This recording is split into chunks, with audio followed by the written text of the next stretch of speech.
सबसे पहले मैं अपने मंडल के जो भी कार्यकर्ता है, मैं उनके तरफ से, चूंकि मैं भी इस मंडल का एक नागरिक होने के नाते मैं अध्यक्ष जी को तहे दिल से बहुत बहुत धन्यवाद देना चाहूँगा कि आपने हमारे मंडल में आने का प्रयास किया। क्या कहेंगे इन कार्यकर्ताओं के लिए जो कि लगातार 2 घंटे से आपका इंतजार कर रहे थे? ये हम सबकी पार्टी ऐसी है कि पारिवारिक भाव में हम सब जीते हैं।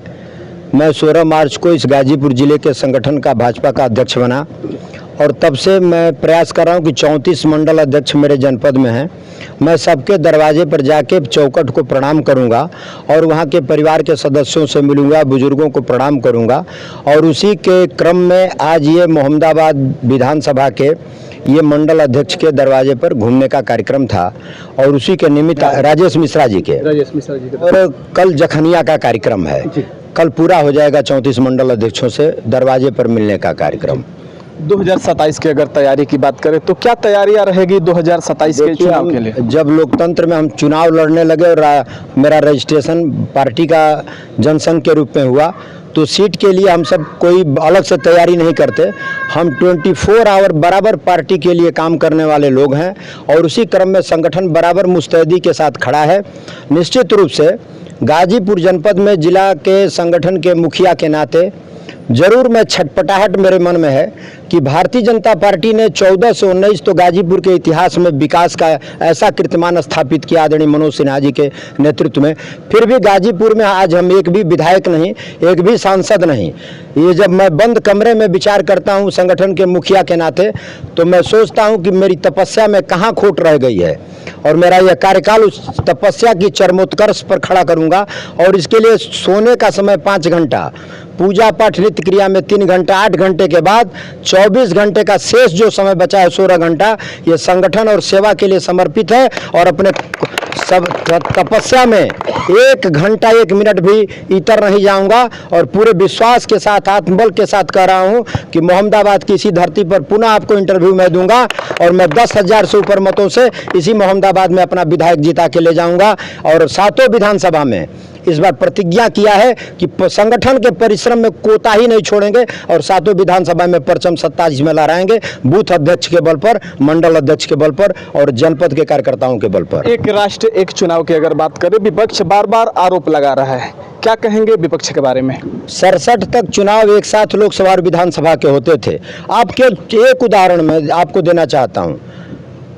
अलग अलग चुनाव होने पर एक प्रांत का जब चुनाव होता है तो 200 से लेकर 300 करोड़ का खर्च एक विधानसभा के चुनाव में आता है। लोकसभा का जब चुनाव होता है तो 4,829 करोड़ रुपए का खर्च एक बार के लोकसभा के चुनाव में आता है।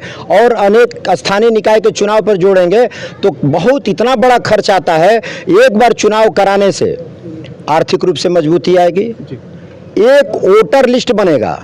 विधानसभा के चुनाव में मतदाता का नाम है, स्थानीय निकाय के चुनाव में, त्रिस्तरीय पंचायत चुनाव में नाम दूसरा हो जाता है। एक वोटर लिस्ट बनेगा। और सबसे बड़ी बात जो चुनाव की होने वाली है कि अगर एक 1 नेशन 1 इलेक्शन होगा तो एक ही बार में भारत की जनता की आवाज़ संसद तक पहुंच जाएगी और जनता ने किस भाव में मतदान किया है यह संसद को समझने में सुविधा होती है। लोकसभा के चुनाव का अंदाज करते हैं तब तक विधानसभा में दूसरा बन जाता है, स्थानीय त्रिस्तरीय पंचायत चुनाव में दूसरा निर्णय हो जाता है।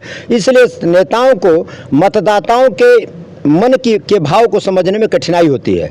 और अगर यदि 1 नेशन 1 इलेक्शन हुआ तो मतदाताओं की एक आवाज़ को संसद ठीक से समझेगा और लोकतंत्र को मजबूती प्रदान होगी। और हम दुनिया का सबसे बड़ा लोकतंत्र हैं, निश्चित रूप से 1 नेशन 1 इलेक्शन होना चाहिए। गाजीपुर के सांसद अफजाल अंसारी जी बार बार कह रहे हैं कि जनगणना को लेकर कि जनगणना जो है जनगणना की तरह होना चाहिए, तो गणना की तरह ना हो, क्या कहेंगे इस पर? जनगणना नहीं, हम तो जानवरों की गणना करना चाहते हैं। भारत में कितनी गौ माताएं हैं, कितने भैंस हैं, कितनी बकरियां हैं, कितनी भेड़ हैं, कितनी दुधारू नस्लें हैं, सभी जानवरों की गणना हम करना चाहते हैं।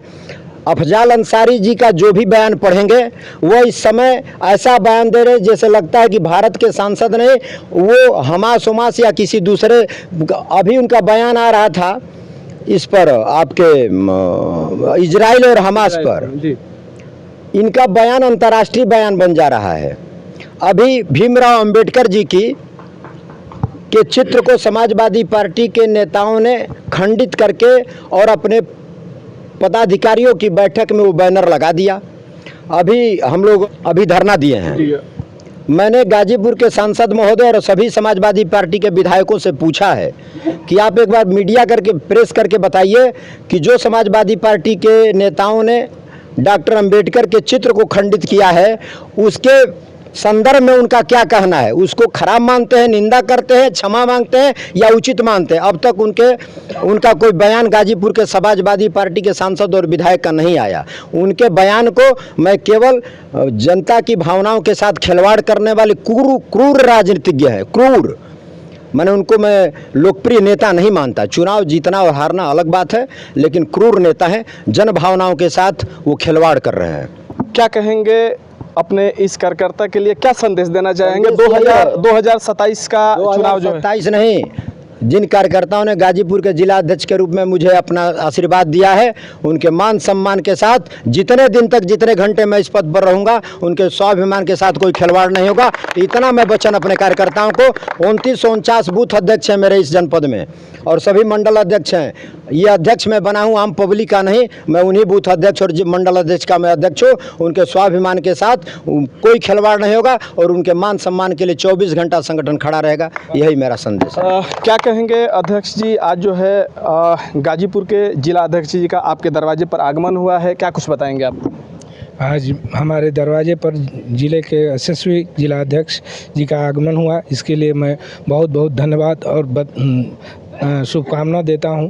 और मैं इनके कहे के अनुसार 100% मैं अपने शक्ति केंद्र संयोजक, बूथ अध्यक्ष, प्रभारी एवं वरिष्ठों से संपर्क में बना रहूँगा। TV 27 में इतना समय देने के लिए बहुत बहुत धन्यवाद। बहुत बहुत धन्यवाद।